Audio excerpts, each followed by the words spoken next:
What's up, everybody, and welcome to the Bad Movies Podcast. Joining me today is my good friend, model and Twilight superfan, Alice Hamid.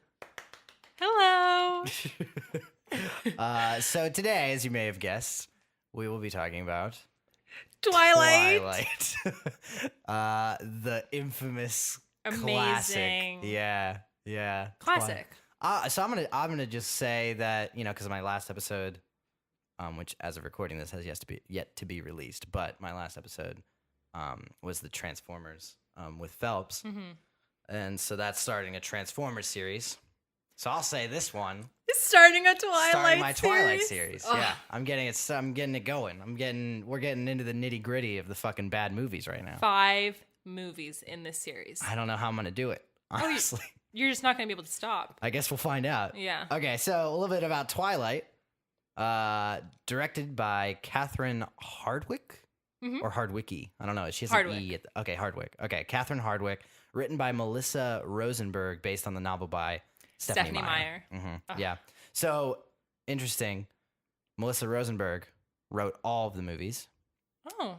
Catherine Hardwicke only directed this one. Yeah, I knew that fact. I didn't know about Melissa. Very, very interesting. And so here's the thing. I'll just tell you my story with this movie now, right? I saw the first one in theaters. Remember thinking it was not that bad, but not being like compelled to like watch more or whatever. Okay. But then somehow ended up seeing, I think, the second one and one of the last ones. I think part 1 of Breaking Dawn. Is Breaking Dawn. Okay, That's the one. All right, so I saw those like just out of order, like through like totally different experiences and trajectories or whatever. But what I do remember distinctly is that, despite not remembering basically any of the plot points of those 2 movies, I do remember it having a very different like atmosphere to it. 100%. Am I right about that? Yes. All right, every cool. movie is very different from the others. Well, cool. I mean, like we'll talk about how I felt about this movie, but I am like excited to watch the rest of the movies just to like, see. Compare. Yeah, compare and contrast and stuff like that. But like, so you're the perfect person to bring on this because I know that you are a Twi-Hard. Yeah. Well, now your head's just inflating. I don't know if you're gonna be able to get out of the door. Anyway, but you are a Twi-Hard. Twi-Hard at all heart. The way. Yes. And I'm excited about that because I know literally nothing, and you have read all the books Several times. Seen all the movies Several times. Yeah. done all that shit. So you'll be able to fill me in because I have no idea what the fuck I'm talking about. Okay. I have a whole section. This is the first review I've ever done this where I have a whole section that I'm like, just questions that I feel like you can fill me in on. Yeah. There's just things I did not Oh my God, bring get. it on. Okay, cool. I don't know when I'm going to do that, but we'll figure it out. We'll just feel it out. Okay, so like, a little more about Twilight. Yeah? You ready for this? Review breakdown. Here we go. Great. IMDb, 5.2 out of 10. More than halfway. 56% on Metascore, 49% Rotten Tomatoes, 2.5 out of 4 on Roger Ebert. And it had a hilariosity review from Chris Stuckman, which that's sort of like tricky. He doesn't actually rate the hilariosity reviews, but they basically are like Fs, pretty much. Oh, okay. So, little divisive crowd. People not super fans of Twilight here, It's okay. but you love these movies. I love them. Why? Oh my gosh. Where do I begin? I guess just like sum it up. Okay. Really, like what is the thing that I missed the boat on? I guess. Okay, so for me, now talking about at this age, because the first one came out in 2008, right? Yeah, that sounds right. 2008, 2007, something like that. Right, Yeah. so it's been like 10 years. Okay. So talking about it now, it's more of a nostalgic kind of thing for Okay. me. But I remember I went to see the movies. I went to see Twilight in theaters on the first week it premiered, or it came out. Yeah. I had not read the books. And so everyone around me was super hyped up about it. And I was like, what's going on? And I watched it. I know where I was sitting, in what theater. And I remember seeing this movie, and it was like this feeling just overtook me. And I remember at the end of the movie, I turned to my mom and I said, okay, that guy with the teeth, love of my life. I'm talking about Taylor Lautner, who played The guy with the teeth. Jacob Black. Oh my God, they were so amazing. His teeth? His teeth is what I remember from the first movie. I guess I didn't notice. Yeah. I just saw it. They were amazing. Okay. So I remember. I noticed his wig. I can tell you that. Okay. He's got some hair in this movie. Let's continue talking about the good things. So I remember my theater was located across the street from a bookstore. Right. The second the movie was over, I went and I bought all the books. Not all Seriously? of them. They weren't all out. Immediately right after. Immediately right after. Just because you really were a fan of Taylor Lautner, or so Taylor Lautner was my favorite part about the movie for sure. When I was he's that hardly age. in it though. I know, but he does enough. He just does it. That's good casting right there. I guess. Okay. No, but I also was just so fascinated by this story. Like, I feel like it also helped that there was so much hype around it at the time. Right. And being like the age that I was, I kind of just got dragged into it. Yeah. But after I read the books, and as more movies came out, I just kind of fell in love with the storyline, and I loved the actors in it. I loved the characters in it. And it was just a movie that I could watch over and over again and not get tired of. Interesting. Okay. I don't know. I just love these movies to the point where afterwards, Taylor Lautner was the biggest celebrity crush I've ever had in my entire life. Okay. This is so bad. I can't believe I'm saying this. I had my room decorated with posters of him. Oh, no. Okay. Literally on all four walls, not a single centimeter of space. Oh. And then my brother worked at the movie theater, so I got him to get me the movie theater poster, and I hung it on my ceiling, so every time I went to bed, he was the last thing I looking at his... Yeah. Wow. No, but I was obsessed. I had lunch boxes, I had t-shirts, I had all the movies, all the books. I have New Moon, the second movie. I have the book, the first edit of it, so it's not like I'm obsessed with this series. Well, great. I mean, yeah. I still don't really get it, but like, what do you get? That's why you're on, though, you know, because I need that. I guess I need that fucking perspective on this fucking review. I don't know how I'm gonna get through it.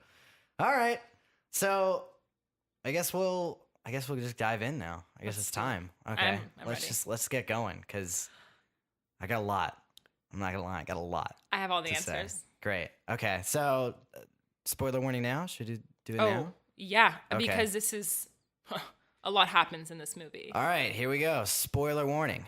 If you have not seen Twilight, which I guess you were living under a rock in like 2007, or you weren't a 13-year-old girl, but no, or guy, because I also saw it. Yeah. Oh yeah. Well, moms too. Yeah. But if you have not seen Twilight and you really want to see Twilight, pause this podcast. We'll still be here when you get back. Okay. Spoiler warning's out there. It's there. We did it. We got it. Alice. Yeah.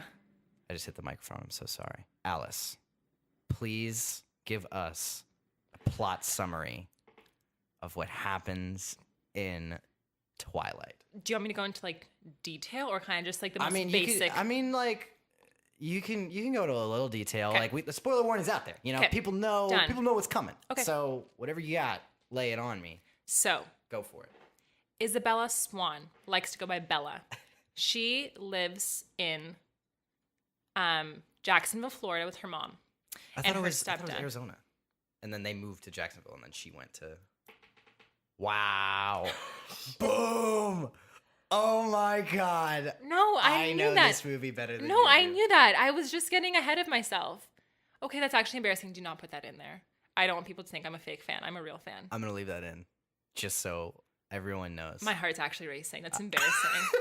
I'm so ashamed of myself. Anyways. So just start it over then, if you want me to, since you want me to edit it out. Bella Swan lives with her mom and her stepdad, or her mom's boyfriend. Where do they live again? They live in Arizona, and they're moving to Jacksonville, Florida. Right. Because her mom's new spouse is going to pursue his baseball career. Bella is like... lightly touched upon. Yeah. In the film. There's like one scene. Yeah. Bella's like, that doesn't seem like the life for me, / she wants to be a really great daughter and let her mom live her life with her new love. And so she says, I'm going to go back and live with my dad, Charlie, who lives in Forks, Washington. Fun fact, filmed in Vancouver, Canada. Love that place. Oh, really? I didn't know that. Yeah. All the series was filmed there. Anyways, so she moves to Forks, Washington. Super rainy, super cold. She hates the rainy weather and everything, so it's like, why'd she move there? Mm-hmm. But She gets there. She makes friends immediately with this really cool group of friends, a group of people. Jessica, Mike, Angela, all these people. You would describe them as a really cool group of people. I mean, I'd want to be friends with them, for sure. Okay. Jessica seems like we would be best friends. Which one was Jessica? She was played by Anna Kendrick. Anna Kendrick? Okay. Yeah. So good.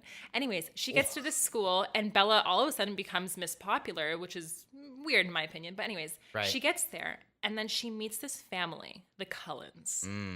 We got Well, she Alice. doesn't really meet the family, does she? Though, right? Can I finish? I mean, no, I'm sorry. I'm just. Oh, no, it's okay. It's okay. I'm just. We're getting there. No, okay. There's this iconic cafeteria scene where she sees Alice, Jasper, Rosalie, Emmett, and the one and only Edward Cullen. And they're all walking so far apart from each other. Wasn't that a little strange? They all enter that cafeteria like totally separate times. Like, why are they might have been doing different things beforehand. We don't know why. You know? I don't know why they're all walking so spaced out. Okay. But anyway, sorry. Yes, iconic cafeteria scene. Yes.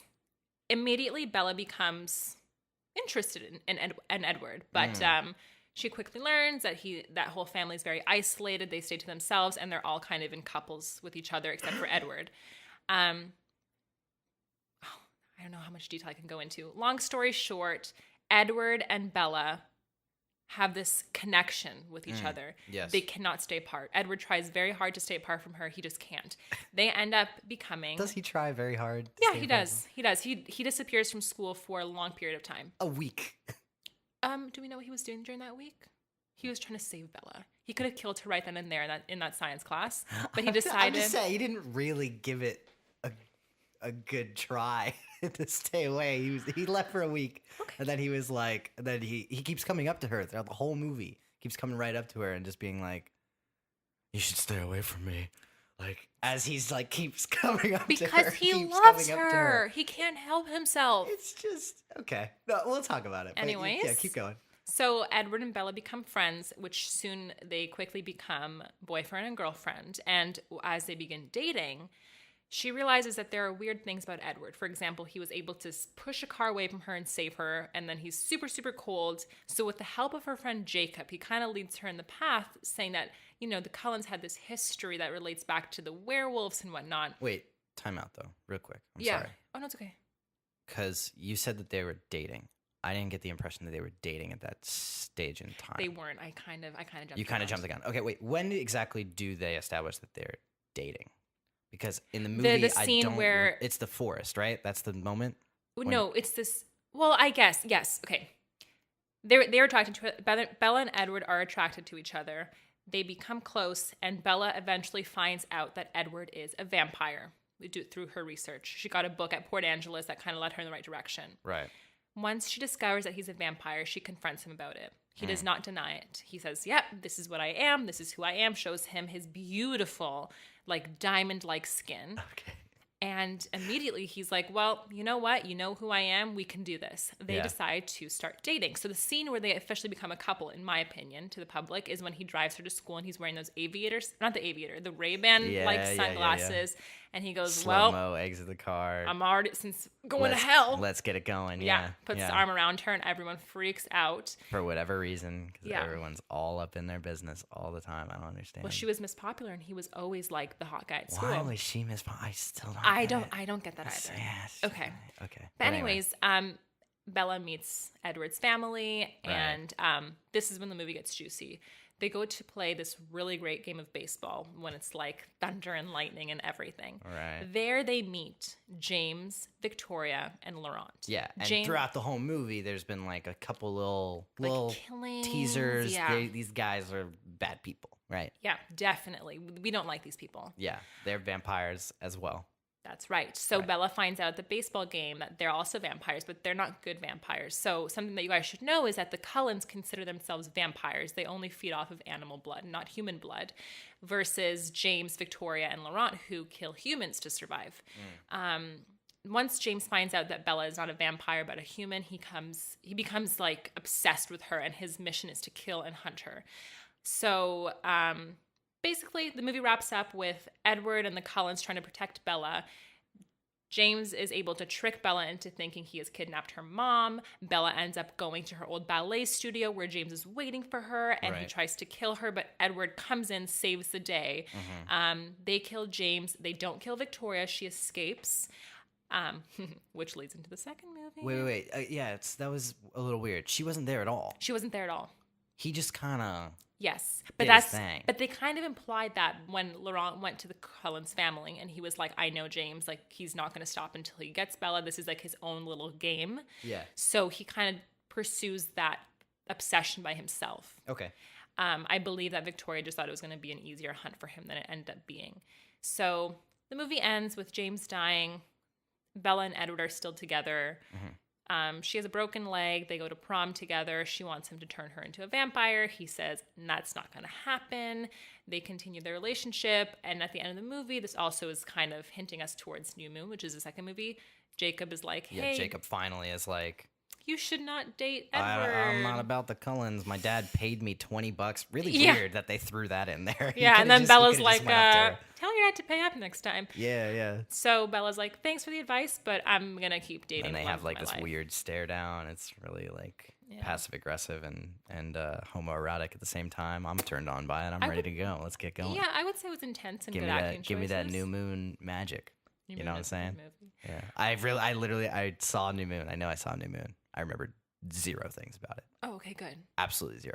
So that's gonna be exciting. But anyway, so it wraps up. The movie ends. Neat little bow. Yeah, but then we get that little foreshadow when teaser. We see Victoria. She's still alive, and it seems like she's not happy. She's now going to continue. Yeah, she's at the house. Don't know why prom's at a house, but prom's basically at a house, and she's like there, and she's like watching them from the window or whatever the fuck. Yeah. Super weird. I don't think it was at a house. It was like outside in like a gazebo type thing. Yeah, but like it kind of was like it just didn't seem like a typical prom venue. You know what I mean? Yeah. Not a bad thing. Just interesting. I've never been to Forks, Washington. Maybe that's how they do it there. Maybe that's how they fucking do it over there in Forks, Washington. Okay, so look, I'm just going to go ahead and ask my questions now. Do it. So that I don't come across them somewhere later in the, you know what I'm saying? So... one of the things was vampires give venom like a snake. Okay. That was... okay, so basically, like, Bella gets bitten, right? By James. Edward's got to suck the venom out. Yes. To save her. Yes. And then he almost gets carried away and kills her, takes all her blood, whatever the fuck. Doesn't. Saves her successfully. Whatever. They give venom? What? Okay, so the way that a human becomes a vampire is a vampire has to bite a human. When they bite them, they give venom. Like the vampire gives venom into the human, if that makes sense. Do you know what I mean? Like a snake, honestly, like a snake. The way that the human becomes a vampire is that venom has to travel into their bloodstream and through their body. It's like a whole process. Exactly. Whole thing. Don't worry, Breaking Dawn really breaks that down for you. Oh, okay, good. We'll get there soon. Yeah. But basically, they caught the bite soon enough that Carlisle was like, Edward, you have to suck the blood out of her before it spreads and she becomes a vampire because we didn't want Bella to become a vampire. Here's the thing, though, also about that scene. Why did it have to be Edward? Okay, wait. I don't know if I'm making this up, but okay. Well, first of all, none of the other children, we can call them, like his siblings, the Cullens, yeah, they wouldn't have been as strong enough to stop because basically, once vampires taste human blood, he's like it's living off of animal blood is like living off of tofu for a human. It's like it's just enough, but you're never fully satisfied. So if they had gotten the taste of human blood for the first time in like years, they wouldn't have been able to stop. But he loved her enough. Well, they were thinking that he loved her enough that he would be able to stop before killing her. But here's the thing, though. So Carlisle, the dad, right? He's done this before. Yeah. Right? So then why couldn't it be him? I think it's a personal thing. Like, I think it's like sucking the venom out of someone might have been like intimate, you know? And because Bella and Edward were a couple, he had to do it. He had to be the one who saved his girlfriend. I mean, I don't know. Maybe Carlisle thought that Edward could do it. Edward just wasn't strong enough. But he was, because he was able to stop. Yeah. Nah. I think it was romantic. Sure.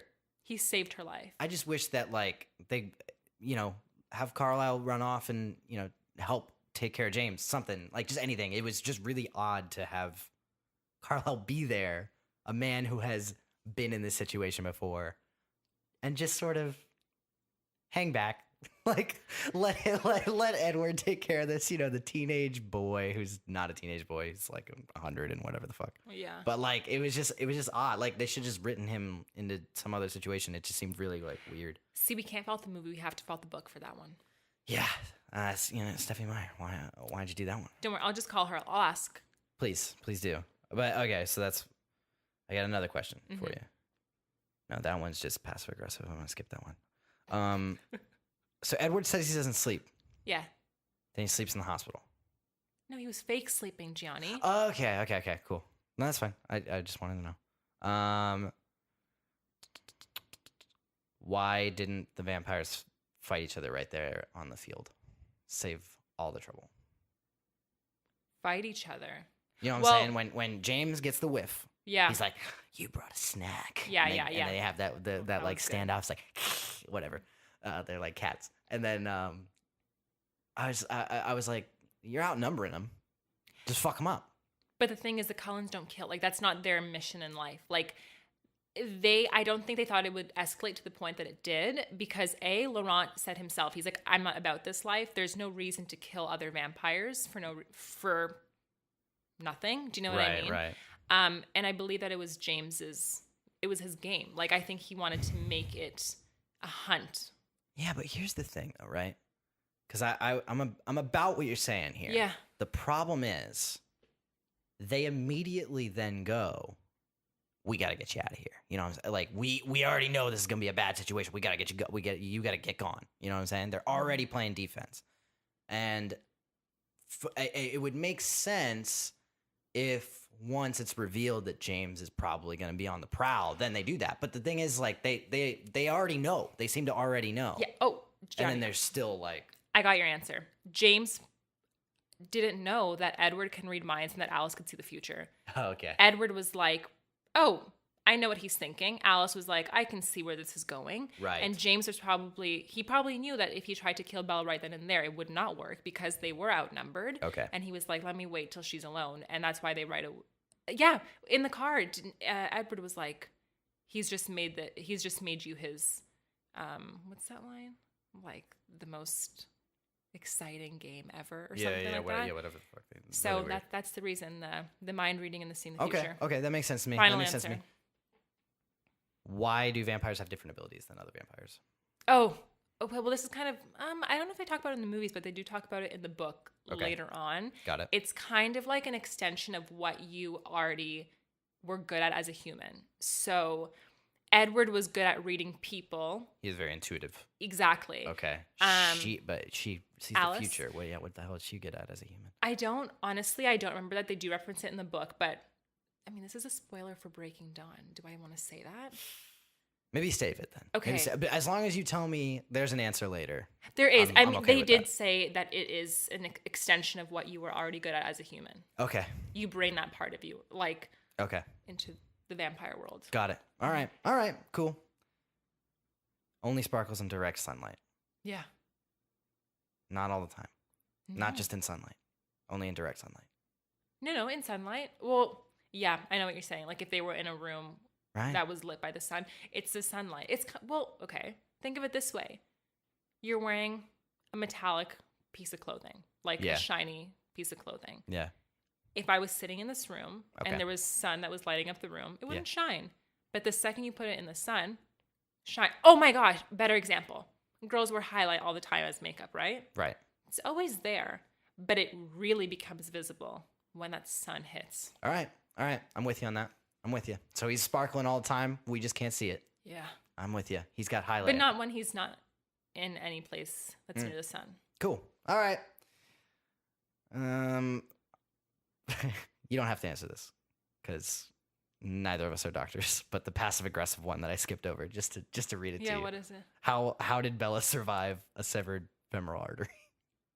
I don't know much about science. I know that's a pretty hard one to survive from. Pass. I'm going to pass that one. Hard pass. We'll get a doctor We'll leave on it to the an next expert. one. Hey, if you're a doctor and you're listening to Bad Movies Podcast, first of all, thank you. I don't know why you are a fan of bad movies, but thank you very much for listening. Second of all, please tell us, can you survive that? I was under the impression that you couldn't.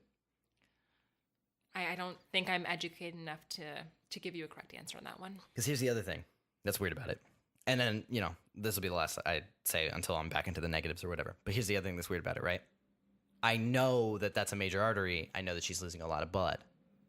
Edward's then sucking blood out of her. I mean, she must be fucked. Like, she literally just got no blood. That's why that's lucky. That's some lucky fucking out.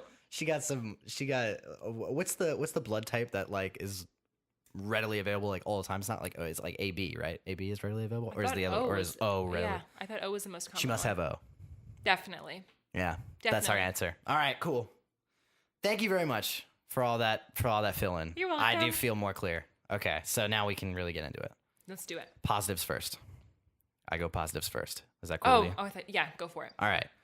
My first positive too. My first positive that I got written down. I think this movie has a great soundtrack. Yes, Really do. That's so loud. That's one of mine. It Really has the greatest songs. I mean, like, look, to each his own about your personal taste in music. I'm definitely not one to comment on it. What I like about the soundtrack is that I do think that it very much fits the tone of this movie. Yeah. It's very like bleak and dreary, but also romantic and angsty. What about that one where she's in the parking lot? Wow. Can you do that again for the? Do it even closer to the mic, please? No, but that song, so good. Like you can't listen to that song and not think of Twilight. It's great. It's I mean, I think that this soundtrack is great. I really do.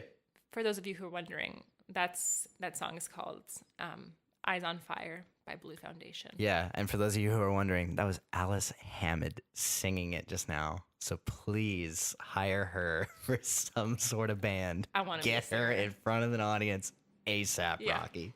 Thank oh you. My gosh. But yeah, okay, so we're on the same page on that. Soundtrack, perfect. It's great. It fits the movie really well. And that's my Yes. biggest thing about a soundtrack is like as long as it fits the movie. And there's like I run into this thing. This actually happens probably more in like video games I play than movies. But there's like movies and shit that they'll have great music, but it won't really fit with like what the story is telling me. Mm-hmm. What I liked so much about this is that it was consistent. I felt it. I vibed it. You know what I'm saying? Oh, it only gets better. Wait till you get to Breaking Dawn. Oh, I found my wedding song. I'm excited. Mm-hmm. Okay, cool. All right, moving on. The dads. Yes. Oh my, Charlie. My favorite part of the movie. Charlie I like both is the dads. A national treasure. I'll tell you why.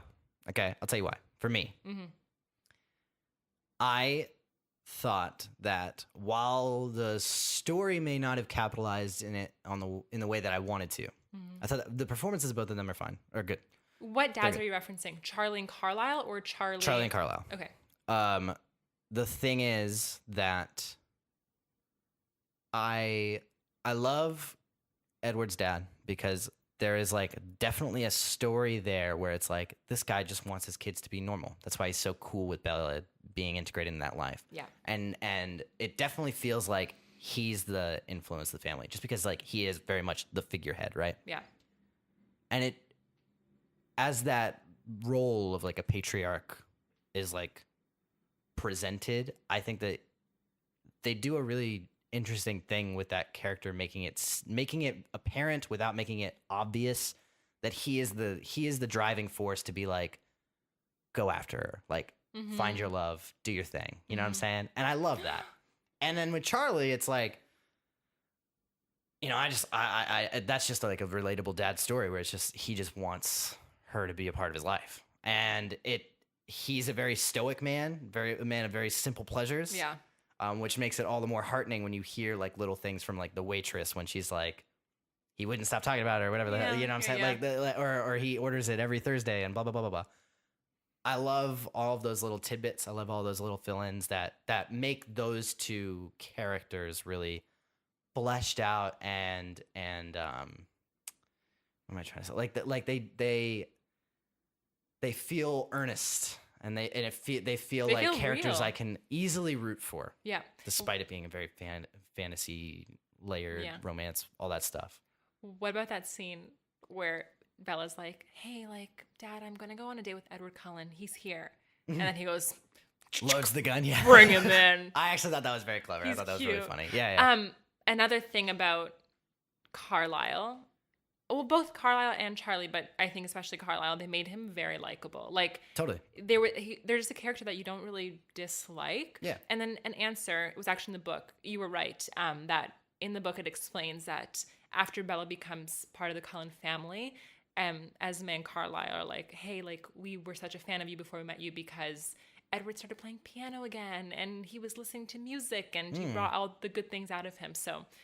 It's cute. That's cute. I would have liked that in the movie, but you know what though? They do enough where it's like you could see that. I see that in those two characters in particular. Yeah. Rest of the family, not really sure I learned much about them. Yeah.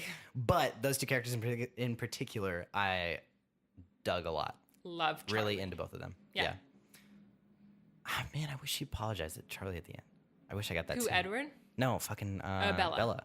She shits on him. I think that they implied though that when she got injured, like when she's in the hospital, it's kind of like any parent would forgive you immediately. Yeah. I guess I just because that was the storyline I gave a shit about. I wish that. But they did imply it because when she says her mom, she says to her mom, "Go get him," so I can apologize. Yeah, I would have, but I would have liked, I would have liked to see it. Yeah, it broke my heart when she said all that nasty stuff to him before she left. It's fucked up. And they just leave him, that shot of him when she closes the door, just staring. Yeah, it's probably that's probably one of my favorite scenes. It was actually very effective. Yeah. Yeah, that's a good one.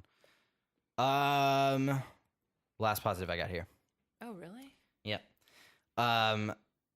This is what I wrote. Tell me if it makes sense. Mm-hmm. Roughly 75% of this film's shot composition does a fine job of capturing the bleak and romantic essence of the film, and occasionally even some tension. And so, like, I cited a couple of scenes where I thought like are good examples of what I'm talking about. Where it's like I really like okay, I hate the forest scene. We'll talk about that. When he reveals that he's a vampire? Yeah, I hate that scene. We'll talk about it why. But okay. After that, there's like that forest kind of vibe. They're laying in the grass, that whole thing over the music. You know what I'm talking about?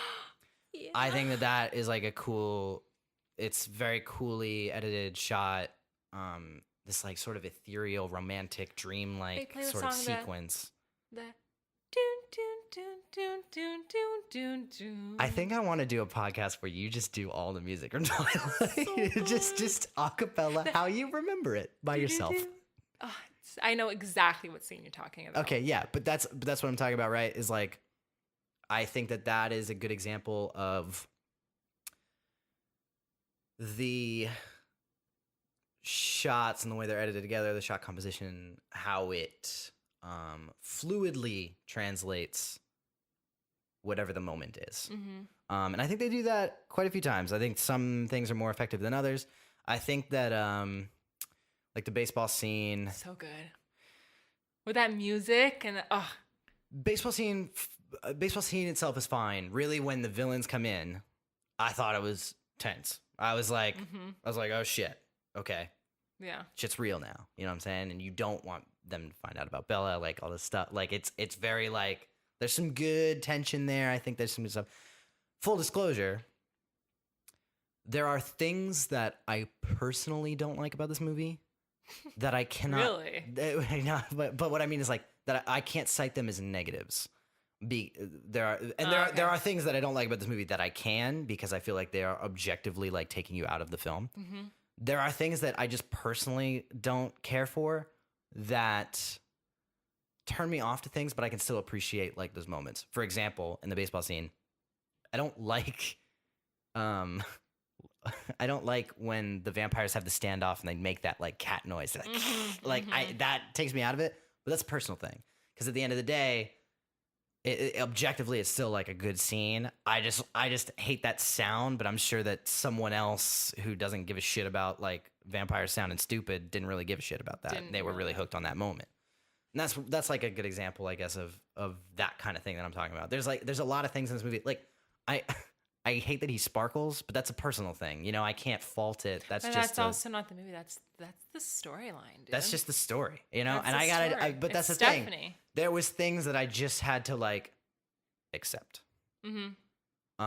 So just like full disclosure, so that's out there. If I start teetering in, because we're about to get into the negatives now. If I start teetering in there, you know, you call me on it. Okay. You get that. You're like, that's just a personal you thing kind of thing. And I'll be like, all right. Can I say one more thing about the positives? Yeah, go for it. Another casting. Did you not like Jessica, aka Anna Kendrick? I thought she was. They leave hilarious. No impression on me at all. Oh my god! Even when they're shopping for dresses in Port Angeles. Yeah, with the one dress shop I've ever seen with poor lighting. That's the thing. Like, there's nothing about what is her name? Jessica? Yes, yeah. That feels any different from the other friend with the glasses. Angela. Yeah. Really? Nothing about them feels different. Did you not feel the tension between Jessica and Angela? Jessica and Bella? Where she was jealous of Bella the whole time because she had a big fat crush on Mike. No, I got that storyline, but I didn't feel any tension between them. I didn't feel any jealousy between them. Okay. That's one of those things. It's like there was nothing built in it. It just felt like a pebble being dropped into a pond. I didn't feel any of the ripples of it or anything like that. It was just like something that was resolved by the time I even noticed that it was a thing. Okay. The only one of the friends that made an impression on me is Eric, only because love Eric. Here's the thing, though, right? I don't know why you love him. Not that I'm saying he's bad or anything like that, but I'm just saying I don't know why you love him because he would have been the same as all the other ones. The only reason he left an impression on me is because I had a note written in here that was like, Eric's gay. Are we going to talk about how Eric's gay? Like, Eric is not gay. Everybody keeps saying Eric has this crush on Bella. He tries to ask her to the prom. She ignores him, whatever.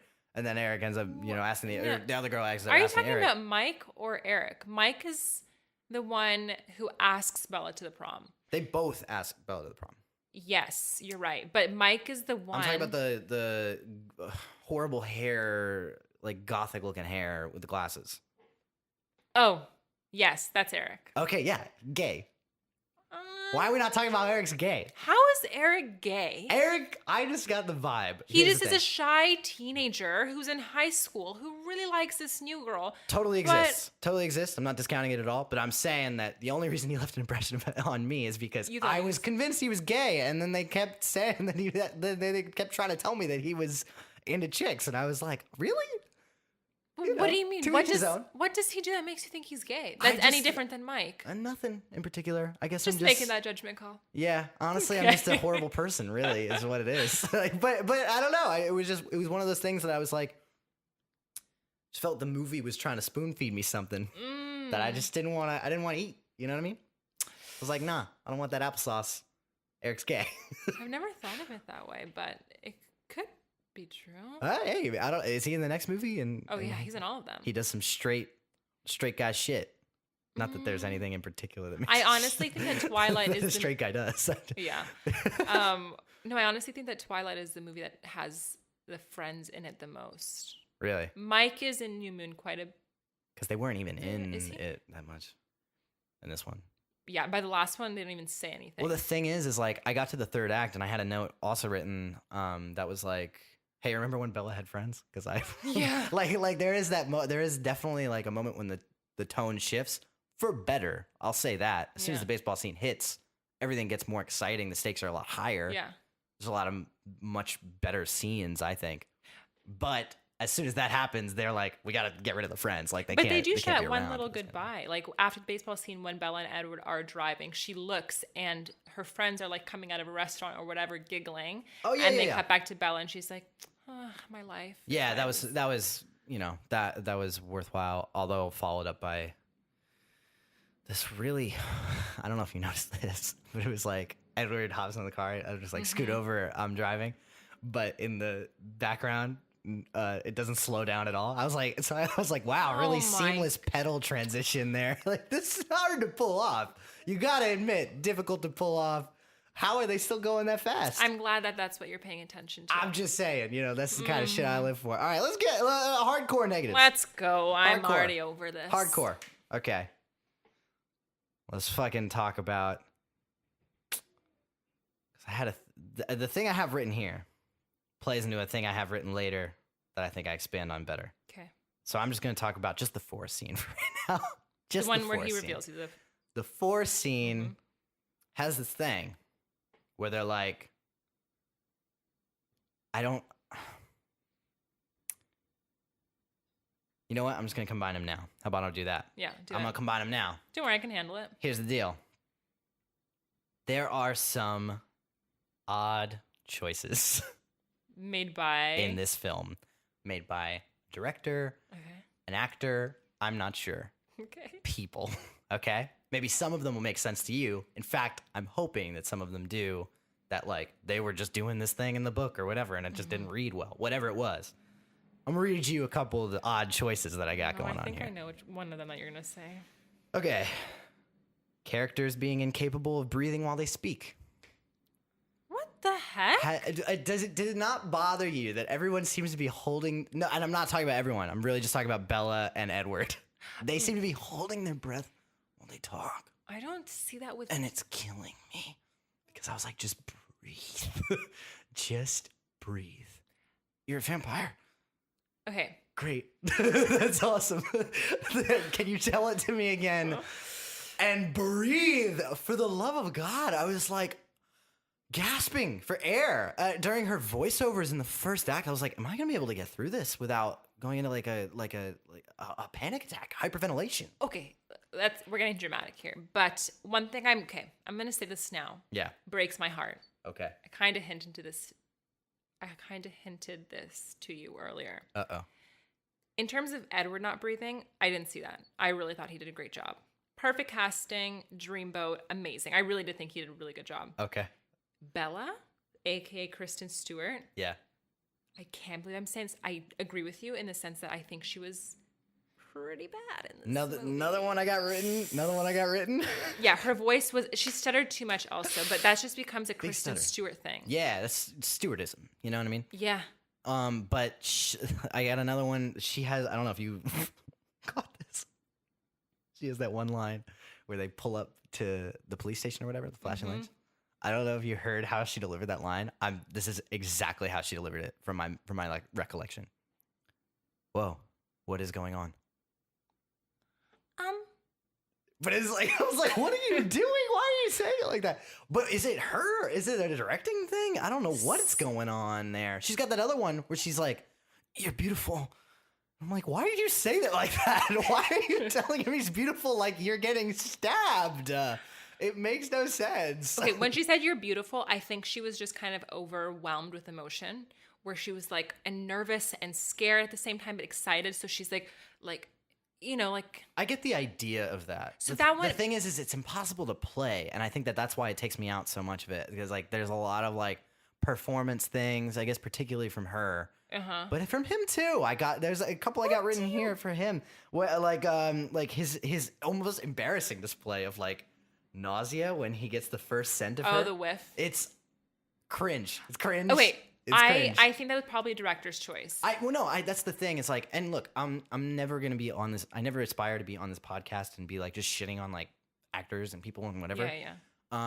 Like I firmly stand by the belief that like everyone is capable of good work. Just there are certain things that just may not be a good example of it. I have heard that Kristen Stewart is like amazing in like other movies, 3 different movies that came out in like the past 2 years or whatever. Robert Pattinson I've loved and many other things. Mm-hmm. I don't think this is a good display of their talents. Whether that is just the choices or the takes that the editor grabbed or the director telling them to do something a certain way that just didn't resonate in their mind, or whether it was just their innate choices that they were just like, damn, I wish I would have done something different. Whatever it is, there are just things that just did not work. And those are some of them. Is like, why does he look like I can't even I can't describe to you like that like he looks like he's gonna vomit. Yeah, he's okay. That's what he looks like he's doing. It just looks like he's sweating. Okay. Okay. Let me explain this. Let me break down that scene specifically. Yeah. So I think that this was a director's choice because in the book, later when when Bella and Edward become a couple, he explains to her that he was like, your scent was so incredibly powerful to me. Mm-hmm.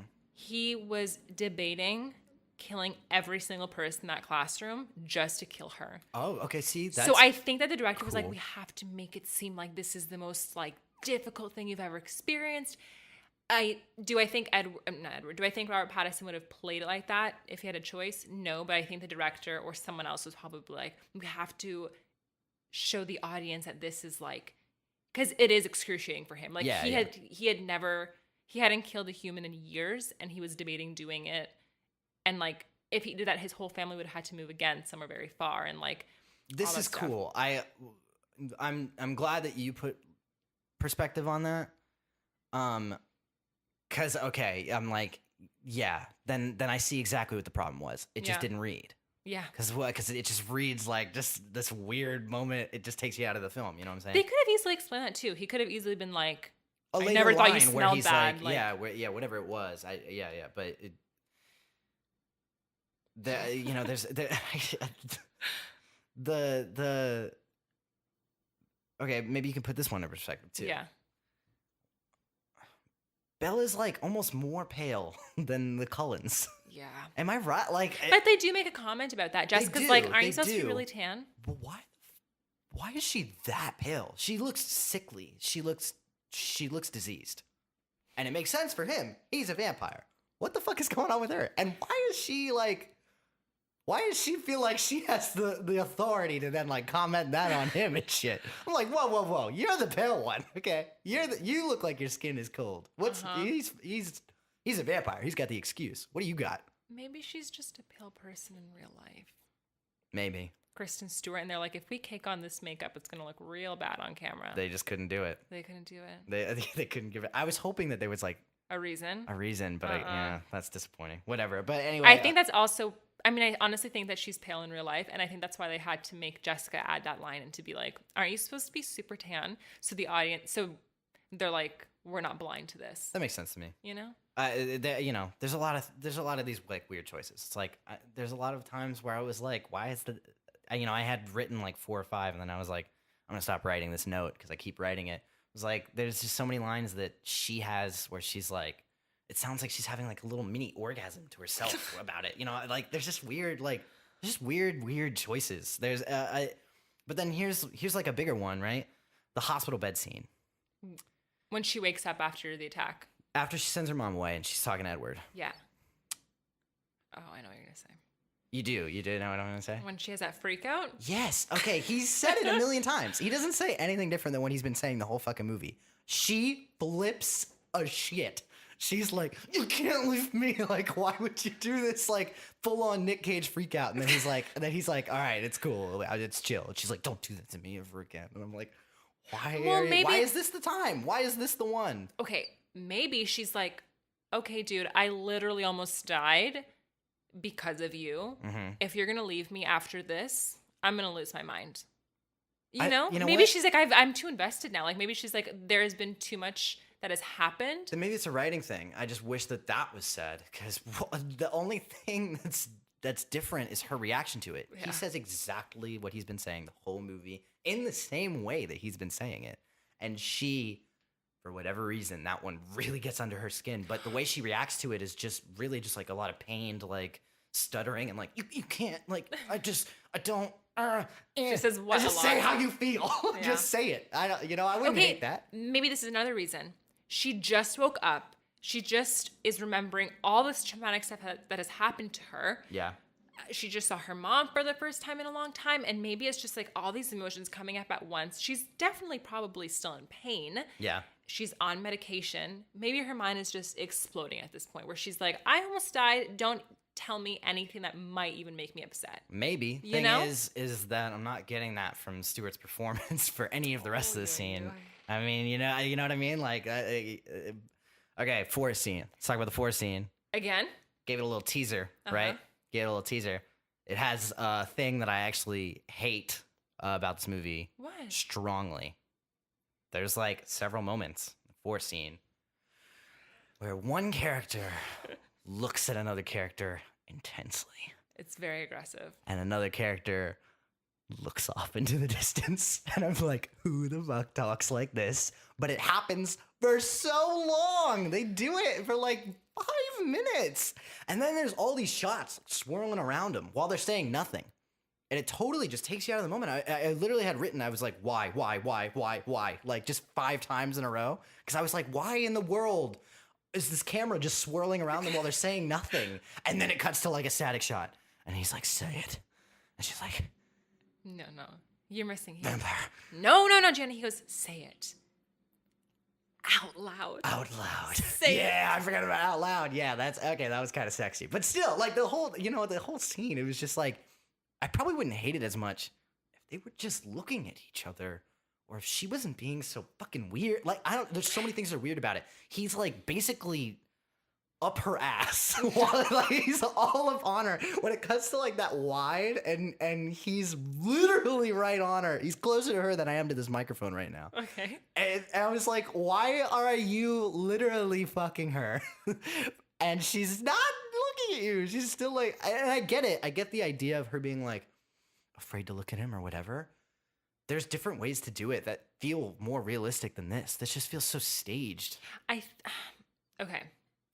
I agree. When I was watching it again, I thought that it was way too aggressive. Even when he like pulls her and literally is dragging her to show her what he looks like in the sunlight, I was like, okay, calm down. Yeah. Oh my God. Yeah. I've saying that a lot about him. I think that was maybe a directorial choice where they're like, we have to make this the most dramatic thing. This is the big reveal. This is like where Bella really like gets her answers and stuff. They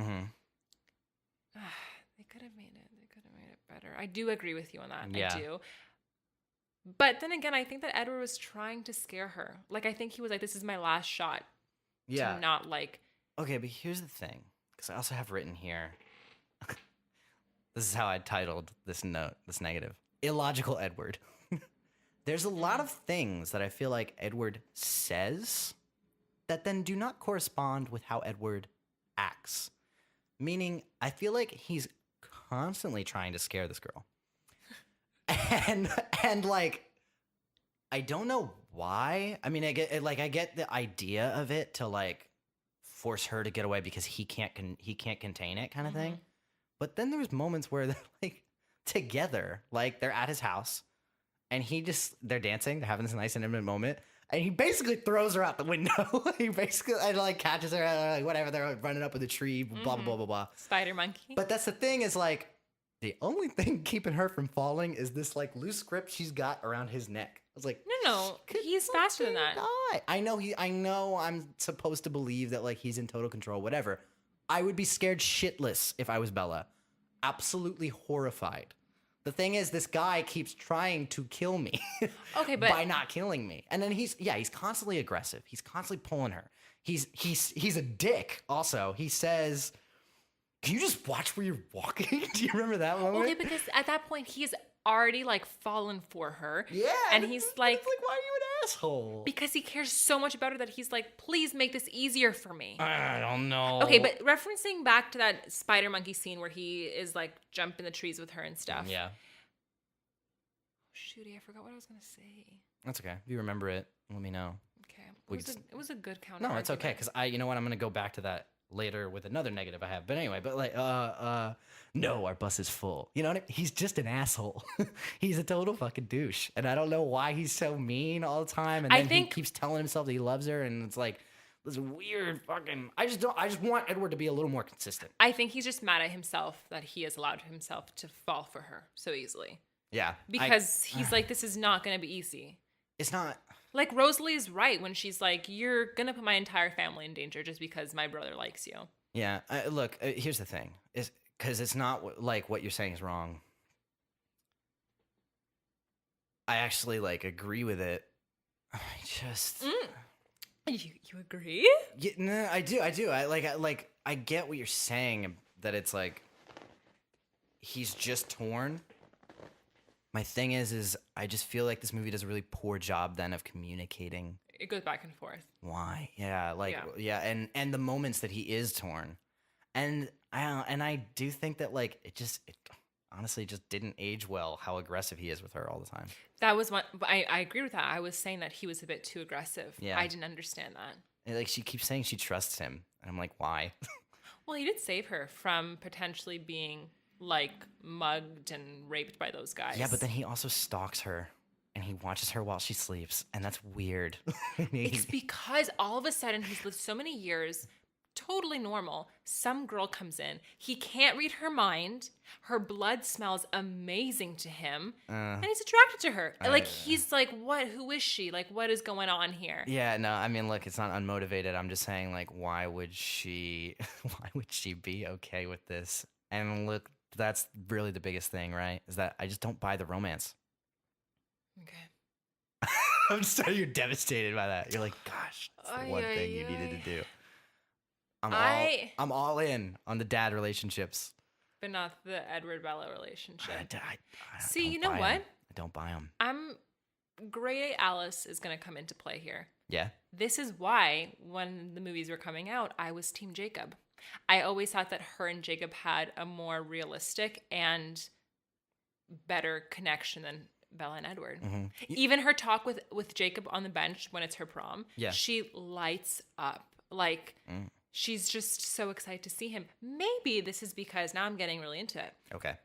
We all know Kristen and Rob ended up dating in real life, and it was a whole big scandal. But hey, you think she was into Tay-Tay? No. I think that the reason why their scenes are so weird together, maybe they were really nervous when they were acting together because they actually liked each other.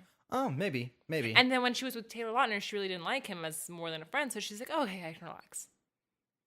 Maybe. You know what? Maybe it's because real love was blossoming and we didn't even know it at the time. Yeah. It's unfortunate that real love couldn't be seen on screen.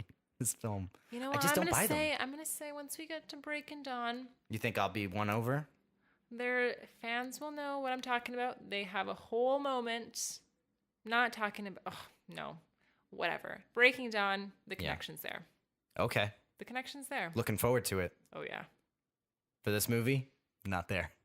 Because don't see the spark. The early stages. It's just the early stages, Gianni. She's still nervous. He's nervous. All right. Well, look. We're beating this to death over here, right? I have one more negative. Because I promised you that I'd get back to that scene where he jumps out the fucking window, almost kills this girl. Wire work, CGI in this movie, it's not good. It's bad. What's it's really CGI? bad. There's like a couple of shots of them like running fast or whatever the fuck, or like the flying up the trees and all that shit. It's bad. It's not good. Doesn't look good. I don't know if it aged poorly or if it just never looked good. I don't know what it is. They look like they're floating in the sky. They look like they're fake puppets that are just like being dragged up by like a puppeteer. Yeah. Like it didn't look good. It did not look real. It totally took me out of the moment. Okay, if you don't like this CGI, you're not gonna be able to watch Breaking Dawn. Oh no. There's you guys, people who are Twi-Hards will know, but there's this one problem with Breaking Dawn that not even Twi-Hards can like don't tell me because I'm not going to tell you. Cool. But it's the CGI though in regards to how they like run or walk in slow motion or whatever. Do you know what I'm saying? Like yeah. I know how they filmed that.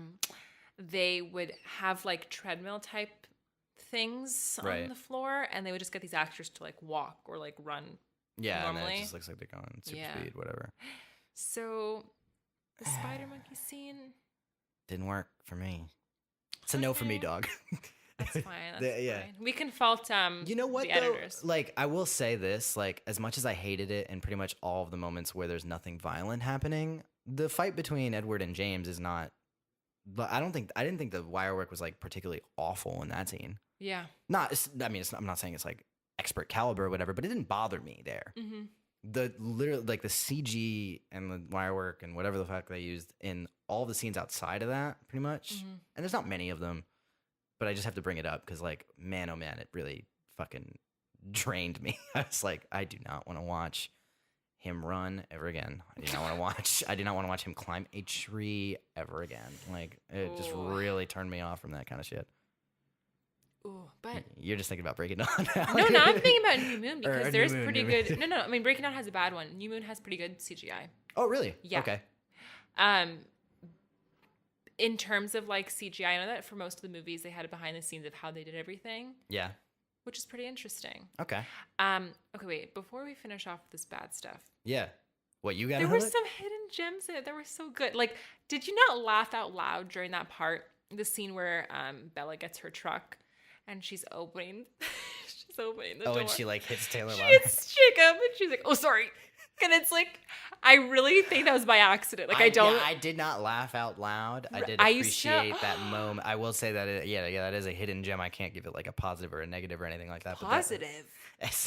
When I was younger, an accident that they just kept in the film, and I was like, okay, yeah, sure. It's a very little moment. When I was younger, I used to rewind that part over and over again because it made me laugh so much. Really? Okay. I would watch like 10 times in a row. The part that I rewound over and over again was her saying, "Whoa, what is going on?" Oh my God. Dude, I'm serious. One of the most deadpan deliveries I think I've ever heard in my life. I'm not going to argue. I do think that Kristen Stewart is probably the weakest part of this whole movie. Definitely. And on that, let us get off to the speed round. Speed round. Okay, good. Here it comes. Yeah. You feel like you're out of it. You feel like you can. I didn't want to end on me insulting Twilight. Like, that would have been so embarrassing. Okay. Your top 3 favorite moments or quotes, go. Okay, I already named one of them. Got it. Opening the door, hitting Jacob. Got it. Yeah.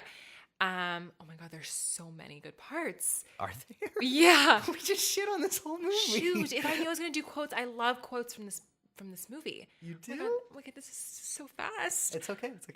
You can breathe. I'm so nervous, too much pressure. I also love Charlie when he goes, bring him in. Yeah, I like that part. That I did enjoy. And I love the baseball scene a lot. Just that whole scene. Can I keep going? Sure, if you got more than 3, you can go for it. I love everything. Hell yeah. Jacob. Anytime Jacob's on screen. Him in fucking 2 minutes of this movie, but sure. I don't know why. Dang, there are parts of the movie that I get excited to watch just because they're my favorites, and obviously I can't think of anything right now. All right. Too much pressure. It's okay. That's the idea of the speed round, right? I didn't prepare well enough. I want to throw you off your game. Really get to the nitty gritty. But the first thing you thought of, those are the things I want. You know what I'm saying? Mm-hmm. All right. Oh wait, also anytime Jessica was so funny. Sure. I think so. When Bella leaves, maybe I just did not pay attention to that character, but really? there was not a single thing that I found funny in it. Not that Anna Kendrick did like a bad job or anything in particular, but it was just Anna Kendrick's awesome. But for example, like when Bella leaves to go to the bookstore, and then Jessica looks at herself, she goes, "She's right. My boobs do look good in this dress. Like, it's cute." Yeah. Oh my ear! I didn't care. I was like, okay, I know that you're not going to be significant later. You know what I mean? And I love to be wrong. I would love for her to have like this breakout role in Eclipse. She becomes a vampire. She's the villain, whatever the fuck. But I don't know. I don't think it's going to happen. But hey, you're looking at a noob over here. Mm-hmm. I don't know where shit's going. Could go left, could go right. I'm all over the place. You know what I'm saying? Mm-hmm. All right. I just have a few notes that I just wanted to read. Are we done with the speed round? Yeah. Well, I tacked this on at the end of the speed round. You have to name your favorite 3 parts. You have to name 3 parts. Okay. Whoa. What is going on? Easy number 1. Oh my God. Actually made me laugh out loud. I'm not joking. Okay. It was entertaining. It was. Fair enough. It was very entertaining. Okay. The shotgun moment. I actually enjoyed that moment. Twins. And the scene where she shits on the dad. Oh. I like that scene. I do. I don't like it just because it hurts my heart too much. Yeah. I mean, I guess I just like it. But you like it because, yeah. Just some notes that I had written during the movie. There's 2, not 1, but 2 Google scenes. It's my favorite cliche in any movie. Someone actually unironically said, "You're a strong, independent woman." And that was Bella to her friend Angela. Yeah. Where she's like, "You should ask Eric to prom." Yeah, you're a strong, independent woman. Like, completely unironically. I was like, wow, I did not know that anyone ever did that in a movie. And then the last one I have written here, I, for one, would love to know the story behind chocolate candles. What the fuck? Do you remember that little moment? Mm-hmm. She's sitting at I think it's at the restaurant, the diner, or whatever the hell, with her dad. And they talk about some, like, inside joke. And they say, like, chocolate candles. And, like, sort of chuckle to themselves about it.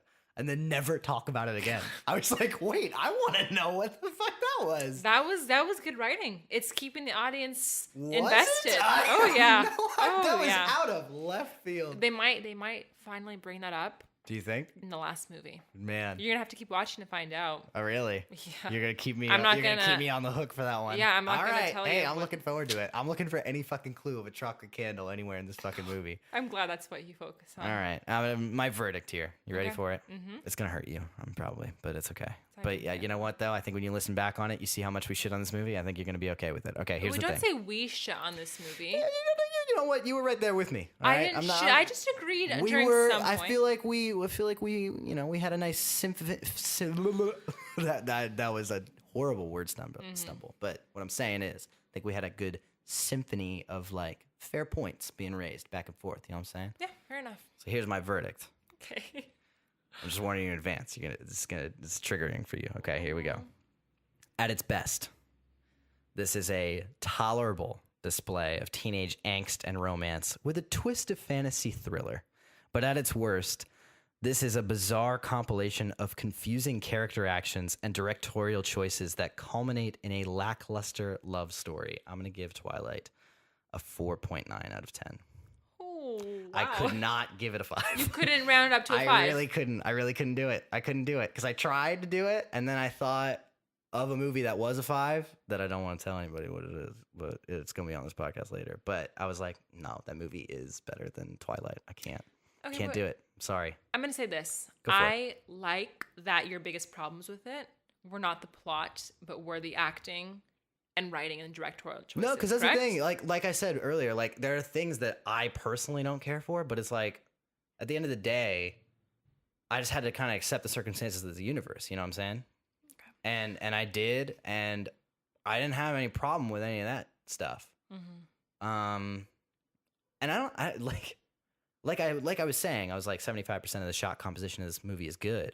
Mm-hmm. I don't think that this is like an incompetently made film. I just think that there was a lot of like very strange choices that just kept me from really being invested in it. You know what I'm saying? You know what's good about this? We have 4 more movies to go.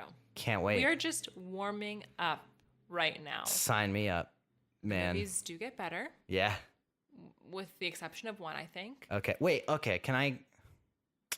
Because we're gonna revisit this when we get to the end. Yeah. Right. But I just want to know what your thoughts are on how this, like, the rankings of the movies in your mind as they stand now. All of them? Yeah. And you know, subject to change as we go through them. You know what I mean? But so my favorite is Breaking Dawn Part 1. Okay. Second favorite, this is hard. Second favorite, Breaking Dawn Part 2. All right. Third favorite, New Moon. Got it. Then Twilight, and I liked Eclipse the least. Shit. Okay. Yeah. So I'm gonna. There might be a movie that I like less than this one in this franchise. I don't know. A big reason why I don't like Eclipse is the storyline, but I don't want to tell you why. Okay. But it's also it's also younger me thinking that way still, if that makes sense. Yeah, you never know. Yeah, you might go back to it and be like, okay, but the movie itself was not as bad as I remember it, kind of thing. Yeah. All right. Twilight also isn't the lowest on my list because it was the start of something new. Mm-hmm. It opened this new world for me. So I can't dislike it. Like, I get that. You think of Twilight, just warmed my heart. Yeah. Just to throw this out there to the listeners. So I mentioned when I did Thor: The Dark World that I would start saying where I saw the movie or whatever, so that you guys can watch along with it. Because I do think it's important to watch, even if the movie's bad, or like, rent it, give these guys some money, because if it's bad, it makes the conversation that much more interesting, right? Yeah. I forgot to do it with Transformers, so I'm gonna also say where I saw that. I saw it on Google Play. Didn't know Google Play was the thing. Saw it on Google Play. It was like $3 to rent. Totally worth it. Mm-hmm. This movie saw on Amazon Prime. They have like an extended edition on there, so I watched like a couple of the bonus features or whatever afterwards. You did? Yeah, I didn't watch all the bonus features because I realized that I was like, they aren't going to help me with the review, but but they were like fine to have on in the background and that kind of thing. So Amazon Prime, where I saw this movie. And that's Or you can just buy them like me. Yeah, or you could just buy them. You could totally just buy. I think there's got to be a box set, right, of all the Twilight saga. Yeah, there is. All right, there you go. Thank you very much, Alice Hamid. You're welcome for being on my podcast today. Thanks for having me. It was a blast having you. Aww. Do you want to plug anything? Anything you want to? It's okay. My fans already know where to find me. Oh, really? Okay. Yeah. I don't need to plug yeah. All right, sure. But best plug. If you guys want my social media or anything, it's just my first last name, Alicehamid. 1 M, right?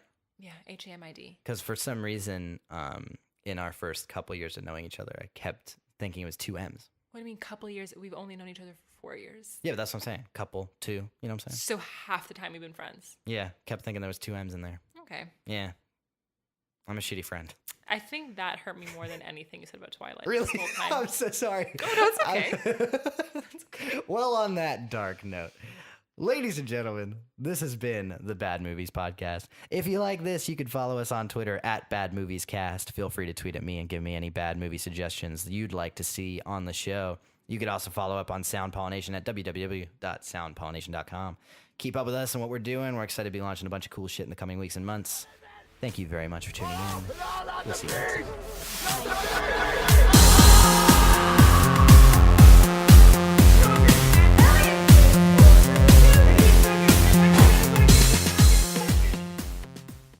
Quick segue. Hey, do you like movies? Because boy, oh boy, have I got the fucking thing for you.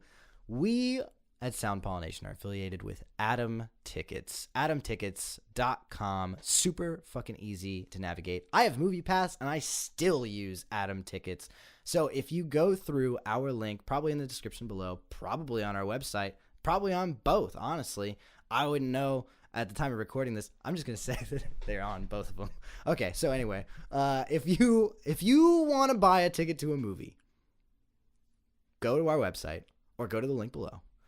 Click on it, Atom Tickets. That's the way to go. Super easy to navigate.